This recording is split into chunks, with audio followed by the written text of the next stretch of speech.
বিশ্বনবীর মুচকি হাসির ফাঁক দিয়ে দাঁতের দিকে তাকালে মানুষগুলো সব পাগল হয়ে যায়। স্মাইল দিতেন বিশ্বনবী, স্মাইল, মুচকি হাসি, তাবাসসুম। বিশ্বনবীর মুচকি হাসি দেখলে মানুষ পাগল হয়ে যেত, পাগল পাড়া হয়ে যেত।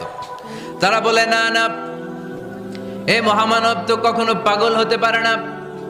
আবার মিলাতে লাগলো আবু জাহেলের কর্মীরা বলেছিল এটা নাকি বড় জাদুকর, কিন্তু তারা বলে না না, এই অসাধারণ লোকটা জাদুকরও হতে পারে না, সে তো কোনো মন্ত্র পড়ে না।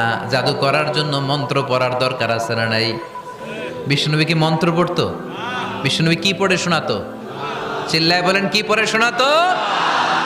কোরআন শোনাতো। এত সুন্দর কণ্ঠ ছিল বিশ্বনবীর, পাগল হয়ে যেত মানুষ শুনতে শুনতে, পাগল পাড়া হয়ে যেত, বিমুগ্ধ হয়ে যেত। তারা সবাই বলতে আরম্ভ করলো, আবু জাহেল তুমি মিথ্যাবাদী। তবে